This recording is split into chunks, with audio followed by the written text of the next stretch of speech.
Salut, c'est encore Marion. Faut qu'on reparle ensemble de cette histoire de loi. Donc le gouvernement veut interdire aux gens de faire l'instruction dans les familles. Il dit qu'il faut réserver ça à l'école.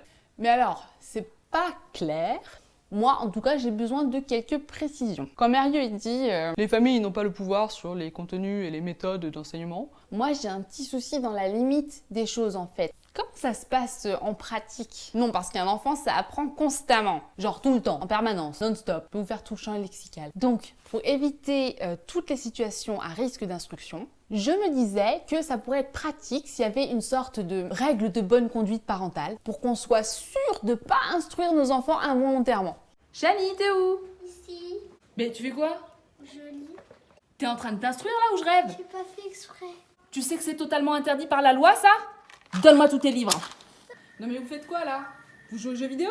Vous savez pas que ça rend intelligent les jeux vidéo? Non mais vous allez me couper ça tout de suite et vous allez regarder les anges de la télé-réalité là, comme de bons petits républicains. Janine, qu'est-ce que tu fais là encore? Je m'ennuie. Ah non mais tu sais que t'as pas le droit de t'ennuyer. Ennuyer déjà ça apprend trop de choses. Ça apprend à développer son imaginaire et tout. Non alors là c'est pas possible. Mais du coup, quand même, moi j'avoue ça me soulève des interrogations. Non parce que nous, on a été à l'école. On a été imprégnés des bonnes valeurs républicaines. Et pourtant, une fois qu'on est adulte, on nous dit qu'on est dans l'incapacité de transmettre ces bonnes valeurs à nos propres enfants. Est-ce que ça veut dire qu'on est le produit d'un échec du système? Non, parce que du coup, j'ai perdu le but. C'était quoi le but? Le but de l'école, c'est qu'on s'intègre dans la société, mais qu'en l'intégrant, on ne soit pas suffisamment apte et fonctionnel pour être autre chose qu'un humain obéissant. Donc peut-être que je dois mettre mes enfants dans un système qui ne fonctionne pas pour qu'ils ne deviennent pas suffisamment malins pour devenir des êtres humains anti-système. C'est pas si con en fait. Non parce que après, si on voulait continuer l'école à la maison, moi j'ai des solutions, hein. Des idées j'en ai. On pourrait par exemple donner aux enfants une sorte de socle de compétences à acquérir qui soit le même que les enfants du système scolaire et que ce socle soit même en accès libre sur le site de l'Éducation nationale, pourquoi pas? Ça permettrait à tout le monde de ne pas avoir d'excuses. Ah, ou alors... on fait en sorte que l'Éducation nationale vienne nous contrôler au moins une fois par an pour vérifier le niveau de l'enfant. Ok, bah alors on nous envoie les services sociaux une fois tous les 2 ans pour voir si l'enfant va bien, je sais pas.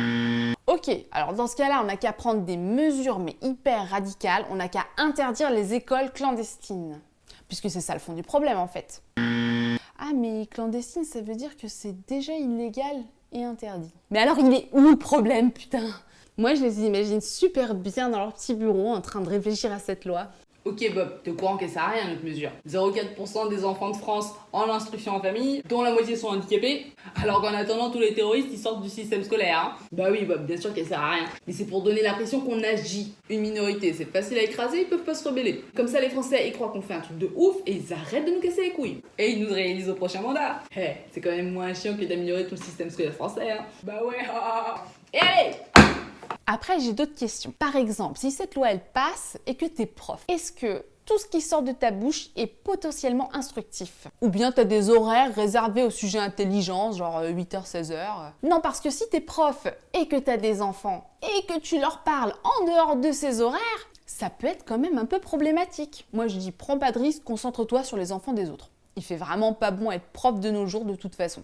Surtout prof d'histoire géo. En plus, comme tout le monde est mis un petit peu dans le même sac, il fait pas bon d'être musulman non plus.